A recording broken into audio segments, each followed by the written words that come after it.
আজকের দিনটা শুধুই আমার জন্য। সারাদিন মন খারাপ থাকার পরেও ভাবলাম না, নিজেকে নিজেরই ভালোবাসতে হইব। অন্যের থেকে কিছু আশা করার দরকার নাই। আসসালামু আলাইকুম, সবাই কেমন আছো? দিনটা হচ্ছে 4ই মে, আমার অ্যানিভার্সারি। দেখতে দেখতে চোখের পলকে বিয়ের 8টা বছর পার হয়ে গেল। বিশ্বাস করো, সারাদিন মনটা খুবই খারাপ ছিল। বাট দিনটা নিয়ে আমার অনেক আশা ছিল, অনেক স্বপ্ন ছিল, অনেক অনেক সেলিব্রেশন করবো, অনেক অনেক কিছু করবো। বাট কিছুই হলো না, কারণ তোমাদের ভাই আর দিনটা মনেই ছিল না। বাট আমিও তাকে মনে করে দিইনি। মনকে সান্ত্বনা দিয়ে বললাম, ঠিক আছে, আমার হাজব্যান্ড অনেক ব্যস্ত, সে তার মতো থাক, আমি আমার মতো থাকি।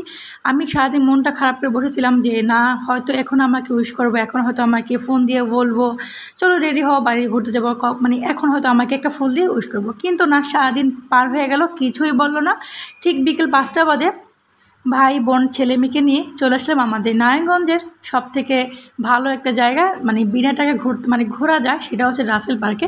মানে এখানে ঢুকতে কোনো টাকা লাগে না, মানে টাকা ছাড়া বিন্দাস ঘোরো, আনন্দ করো। আর দেখো, মানে বললাম না, দিন শেষে মনে হয় যেন নিজেকে নিজেরই ভালোবাসতে হইব।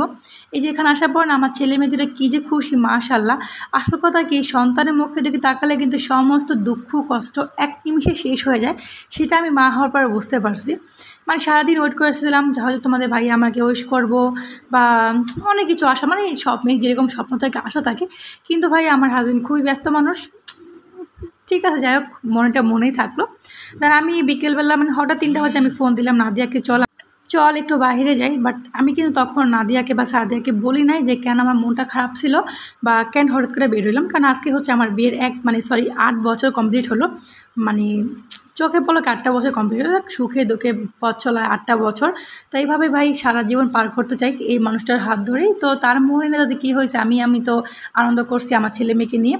তো দেখো, এদিকে তো সোহানে খুব আনন্দ করতেছিল, খেলতেছিল। আর আমাদের নারায়ণগঞ্জে এই রাসেল পার্কটা কিন্তু আসলে অনেক সুন্দর। আর সন্ধ্যাবেলা কিন্তু বেশি সুন্দর, মানে বেশি ভিউ হয়। বাট তখন থাকার মতো সময় আমাদের ছিল না। আর এদিকে তোমাদের ভাই আমাকে 2-1 বার ফোন ছিল, তুমি কোথায়? বাট জিত দিন আমি ফোন ধরি নাই। মানে আমি জানি না কেন আমার এত জিত, মানে আমি জিত কন্ট্রোল রাখতে পারি না। আমার ফট করে জিত মাথায় উঠে যায় যে আমি কী করি, কী বলছে, নিজেই ভুলে যাই।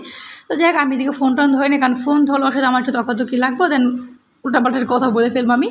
তো তার একটা ভাবনা কি, যে সে বলবো তুমি আমাকে কেন মনে করা জানো। সত্যি কথা বলতে, তোমাদের ভাই শুধু আজকের দিনটা বলে না, তার নিজের বার্থডের কথা সে ভুলে যায়। মানে তার নিজের জন্মদিন বা আমার জন্মদিন বা তার ছেলে মেয়ের বার্থডে, সে সবটাই ভুলে যায়। তার কারণে আমি এতটা মন খারাপ করে থাকতে পারলাম না। ঠিক আছে, এটা আমার হাজব্যান্ডের অভ্যাস। সবাই তো এক না, সবাই সব দিকে পারফেক্ট থাকে না। আর দেখো, ছোটোবেলা সেই দিনগুলো মনে পড়লো। আগে না এই পাঁপড় ভাজাগুলো 3 টাকা করে ছিল, বাট তখনও খাইতাম না, ভালো লাগতো না। আর এখন একটা পাঁপড় ভাজা 10 টাকা করে নিল, তাও না কাড়াকাড়ি লাগিয়ে দিলাম ভাই বোনে মিলে, যে ও বলতেছে আমি খাবো, ও বলতেছে আমি খাবো।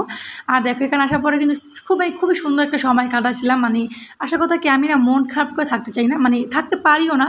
যে কেউ যদি আমাকে কিছু বলে, এক নিমিষে ভুলে যাই, আমি তার সাথে আবার হাসি মুখে কথা বলি। আমি হলাম এই পদে মানুষ, বাট মনেই থাকে। আর দেখো, এখানে আসার পরে সবচেয়ে বড় কথা, আমার ছেলে মেয়ে দুটো খুবই আনন্দ করতেছিল, তার নিজের কাছে ভালো লাগতেছিলো। আশা কথা কি, ঘরে সবসময় থাকতে থাকে না, একঘেয়েমি হয়ে যায়, তখন আর মন মেজাজ ভালো কিছুই লাগে না। তাই এখানে আসার পর সবাই মিলে একসাথে আনন্দ করতেছিলাম, খুবই ভালো লাগতেছিলো। আর দেখো, আসে কিন্তু খুব সুন্দর সুন্দর ভিডিও বা ছবি সব নাদিয়া আমাকে করে দিয়েছিলো। আর এখানে আসার পরে কিন্তু আমার সাথে দেখা হয়েছিল আমার ননদের, বাট তারাও কিছু জানতো না। মানে ওরা ছিল আলাদাভাবে বেরোছিল, আমি আলাদাভাবে বেরোছিলাম, বাট হঠাৎ করে আমাদের একসাথে দেখা হয়ে যায়। আর এখানে খুব মজার একটা বিষয় ঘটে। কি এই বাচ্চার মাকে,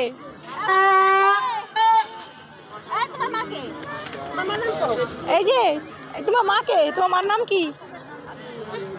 আমি মা তোমাকে তো আমি চিনি না, তুমি কে? এখন আমার সব থেকে বড় পরিচয়, আমি মা। আমি 2টা মানে ফুটফুটে সন্তানের মা। ওদের মুখের হাসি দেখলে আমার এক নিমিষে সব কষ্ট, দুঃখ, রাগ, অভিমান শেষ হয়ে যায়।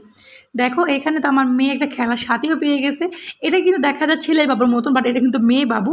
মানে ওকে না ওই গেঞ্জি শার্ট প্যান্ট পরে না পুরো ছেলে লাগতেছিল, কিন্তু এটা মেয়ে। মানে পায়ের নুপুর থেকে বুঝতে পারছে এটা হয়তো মেয়ে বাবু।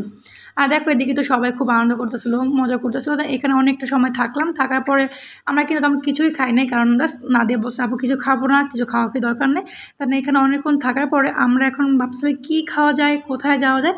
তাহলে এইগুলো চিন্তা ভাবনা করতে করতে আমরা চলে যাবো রাসেল পার্কের থেকে বেরিয়ে শহীদ মিনারের সামনে।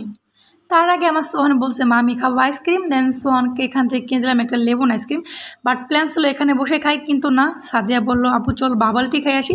দেন আমার কাছে মনে হয় সব থেকে বেস্ট বাবালটি নারায়ণগঞ্জের মধ্যে, মানে নারায়ণগঞ্জের মধ্যে বলবো, মানে যেখানে আমি খাইছি সেটা আমার কাছে মনে হয় যে শহীদ মিনারের সামনে।